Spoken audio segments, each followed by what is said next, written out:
sick in your stomach because you're hungry. I know, I'm hungry. You need some milk. We just woke up. You need some milk. I'm gonna get some milk. Okay, so we just got off the phone with our mortgage company. It's definitely set for Monday at 3 o'clock. It's been locked in.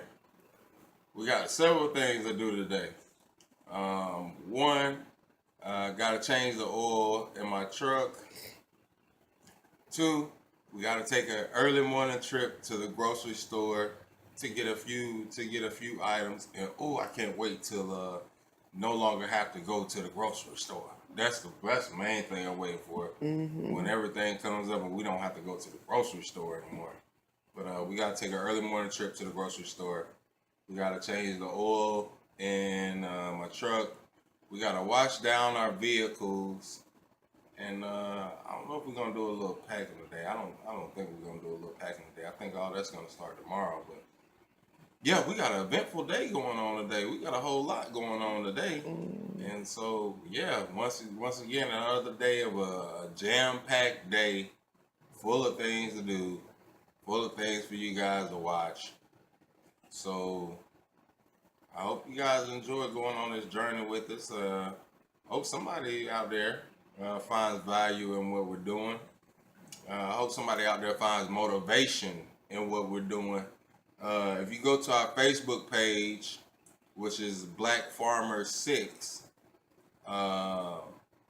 we're also posting other businesses up that are coming out that you can do that are fairly cheap to get into, that you can do part-time, that you don't have to take all your time with. You can do these businesses part-time along with your normal work schedule. The reason I'm saying start a business part-time is because let's say you work a 40-hour work week. Let's say you have 0 children or 1 child. Okay, we're gonna say a plan for somebody who has 2+ children later. But for right now, I'm gonna throw a plan out there for people who have 0 children, 1 child, or no children, and work a full work week. Okay, so most people who go to work a full work week. Okay, when they get off of work, they just plan to sit at the house or hang out with friends, or they take their weekend time and go to the club and do things to spend money. They don't do things to make money. The difference between somebody who takes their time and spends money, between somebody who works and then when they're not working is trying to figure out more ways to make money, is the one person who, when they get off work, they say, "Oh, I'm tired. I just want to lounge around." You're gonna be a consumer. You're gonna consume everything around you. When they do statistical reports, when they do anything talking about the consumer market, they're talking about you. So there's billionaires becoming billionaires because you are a consumer. Okay. Now, a person who goes to work and then when they're not at work, they invest in themselves. They leave the consumer realm. They're trying to get consumers to consume whatever their product is. And the two is, one person will be in a steady, stagnant place. The consumer, you're going to be in a steady, stagnant place. You're not going to find any growth in this world. Chances are you'll find a whole lot of misery because your happiness is based upon how much can you consume. How many products can you buy to fulfill a void in your life? You're never gonna leave out of your economical status, because your economical status is gonna always be spent on whatever new garbage that has come out. So you think, oh, I'm getting a new piece of technology. What you're getting is a piece of junk. You're getting a piece of junk that's gonna hinder you from finding your true worth, because your true worth is going to be in the pocket of somebody else who sold you this glamorous idea that this whatever product is going to enhance your life, but all it did was rob you of your finances. So what I'm saying is, instead of being a consumer, become a producer. That way, people can consume your products. Now, I'll give you a good example of a product we just seen earlier this morning. You know, somebody just took a new twist on old product, and it's a good idea. You know, this morning we just saw boxed wine. You know, people started making wine in their home. You know, started producing the grapes and stuff in their home, and eventually made their own wine. Started selling it to their friends. The friends loved it, so they started taking it to taste tests and different wineries. They did very good at the taste test and wineries. Eventually, they got a deal to start putting their product in stores. All off the back was they just wanted to drink their own wine. They wanted to drink something they knew that had good quality because they made it. And so it turned into a secondary business. Okay, I'll tell you about another business, and this person worked full time. He was still, even though he had his business going, and his business was generating about, at the point where he had the time to speak about it, his business was generating $80,000 a year. So he made an energy shot, and you know, these are all facts. These are all facts that I'm spitting out. This is public information. You can go look these people up and see. So this guy, he's a school teacher. He's a school teacher. He wanted to come out with an energy shot that was non-caffeinated, that was organic, and that had real energy benefits, sustainable energy benefits, because of the foods he put in his shot. Okay. This guy, he started out with just his constituents. That's who he started out giving the product away to. They loved the product so much that they came back and they invest thousands of dollars into his product so he could put it out there. They got the product put out there, and they were able to get contracts locally at first, and then it spread by word of mouth until in his region and in his state, the shot is everywhere in his state. And so this is just saying, really starting a business has to do with faith on yourself. Okay? Anybody can start this business here. Here's a business anybody can start. You know, you living in a urban area. So in urban communities, there's a lot of people jam-packed in a small space. Now, all these people jam-packed in this small space, they're all consumers. There's no producers, not a one out of all of them. None of them are producers. Everybody needs food. How about you fill that void? How about you just put on your door that on the weekends you're offering hot plates for a good price? Guess what? They'll sell out every weekend because, as you know, in urban environments, most people don't like to cook. So if you cook for these people, you'll get paid very well. And talking about subsidizing your income, when you do anything on your own as your own business, you'll stop being a consumer automatically, because your work becomes so important that instead of consuming up everything like a pig, because I know a lot of people eat pork. We don't eat pork because pig, that could be a metaphor for everything, because consumers 9 times out of 10, they're pigs. They consume, and then complain about being in poverty because they decided, hey, you know, I'm gonna stay in poverty so I can get these Jordans, these $300 Jordans, and then I'm gonna complain and say, "Oh, woe is me," when I took all my material wealth and put it in a pair of shoes. No, no, no, no, no, no. We're not gonna go with the complainers and the consumers. We're gonna teach you how to reverse that process so that you can be successful and you can live the life that you want to live. Because everybody deserves happiness. Some people just need a push to say, "Hey, this is where all of my finances are going. This is why I have nothing." Now, I understand there's people out there in adverse situations. They have jobs that aren't paying them enough.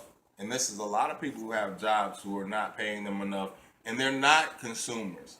But yesterday, I heard there was a story that I was researching yesterday. There's a woman, she got divorced.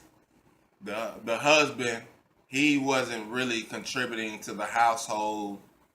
She had a job, but she was trying to take care of a home that it took her and her husband to maintain that lifestyle. So basically, they were living high and mighty, you know, living way too big from what we seen. They were living a big, boisterous lifestyle. And as soon as he decided he wanted a younger woman, it was not feasible for her to be able to maintain that lifestyle. But guess what she did? Instead of downgrading her lifestyle and understanding her circumstances, she tried to maintain this outrageous lifestyle through credit card debt and through other means, but it was not feasible. So on top of that, when it came down to paying her bills and buying some junk for Christmas, she chose to neglect the bills and buy junk for Christmas.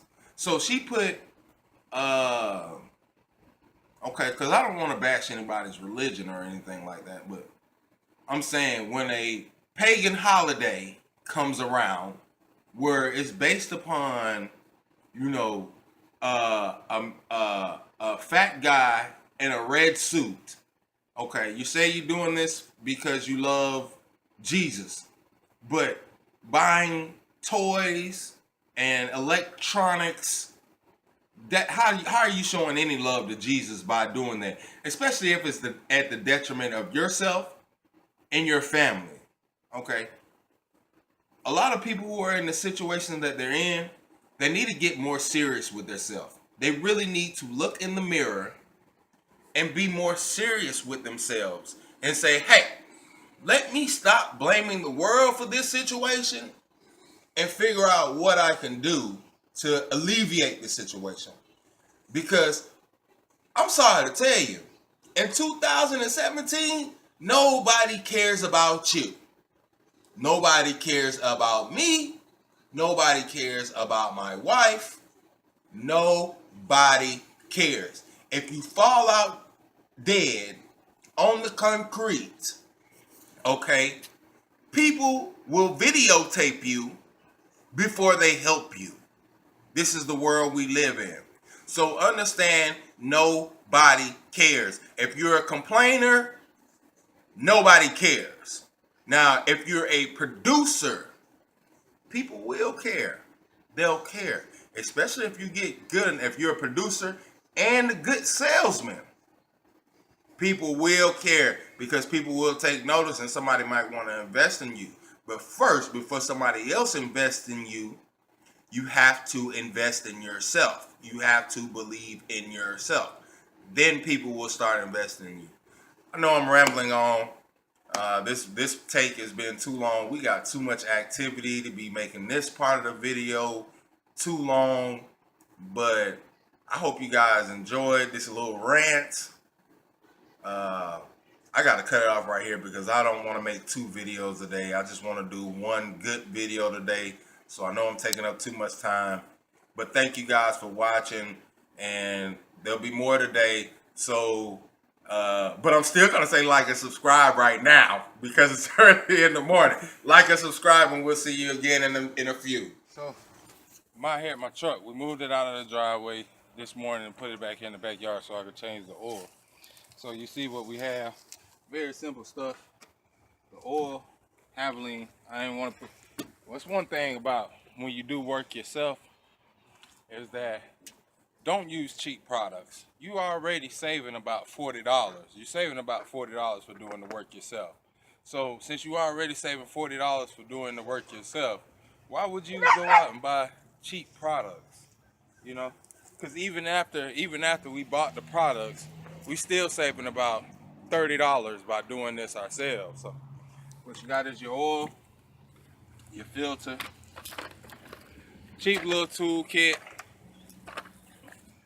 oil filter wrench, an undersized other size oil pan. It's not big enough for this truck. So what I'm gonna do is I'm gonna take this jug, fill this jug up with oil, and then whatever is left in there, then let it go into the pan.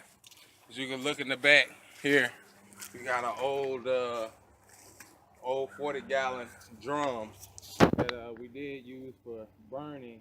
Right there in the corner, it's all rusted out.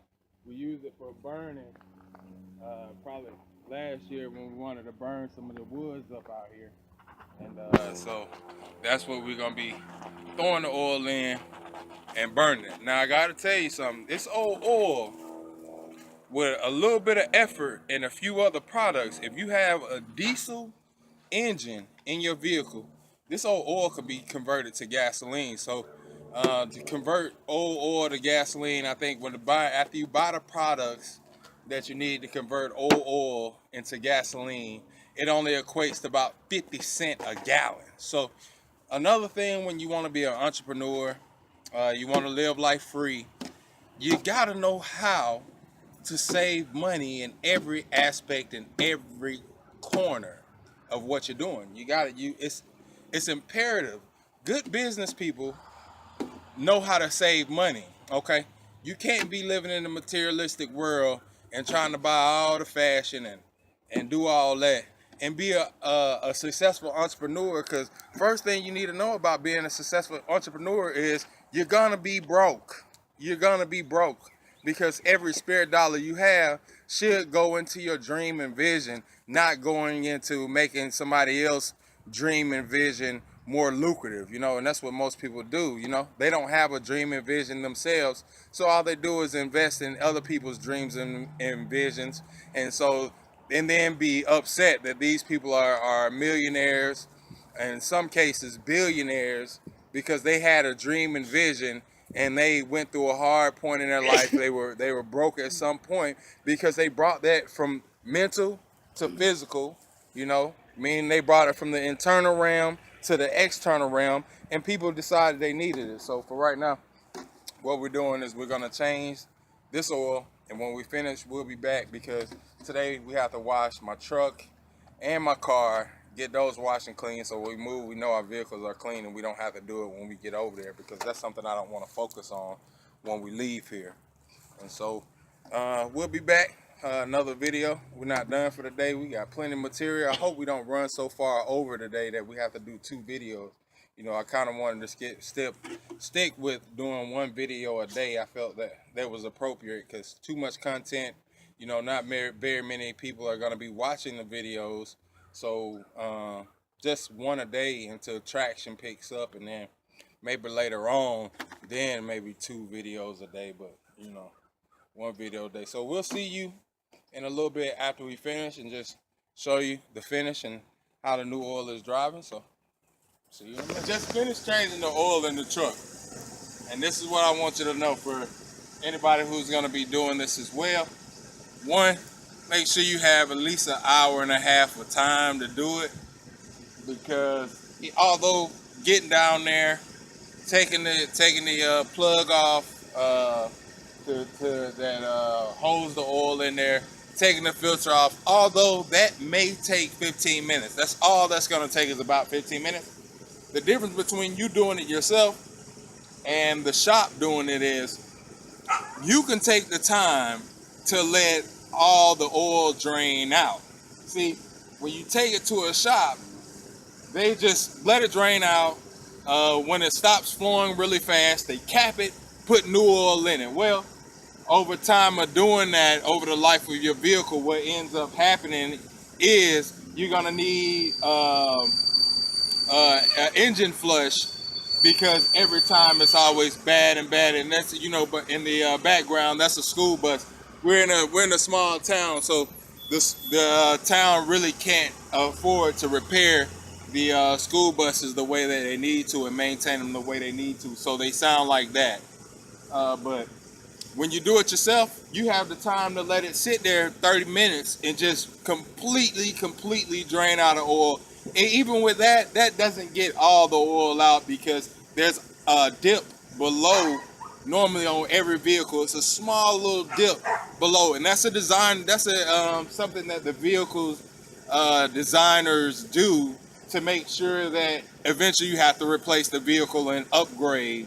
You got to understand, in the automotive industry, it's all about money. So they make little design things that where eventually you're gonna have to replace the vehicle or go to a professional serviceman. But in the meantime and in between time, you're doing your vehicle a service by letting that oil completely drain out of there. So this is what we noticed while I was down there doing the work on the vehicle and changing the oil. I noticed that I also changed my transmission fluid about a year ago. When I bought this truck a year and a half ago, I changed the transmission fluid on it myself.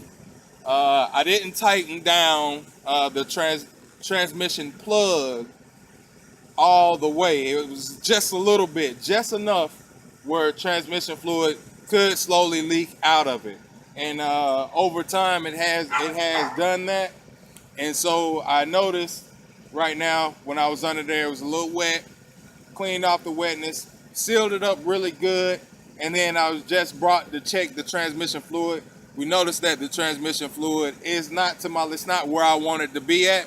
So that's something else we're gonna go have to buy today. We're gonna have to go buy transmission fluid, which that's not all the way a bad thing. Don't think of this as a bad thing. I'm thinking of it as a good thing, because boom, we're getting clean transmission fluid into our vehicle. And we have clean oil in our vehicle. So we're about to be on our way to go pick up some more transmission fluid, and we'll see you after we make these purchases. God damn, you hear that?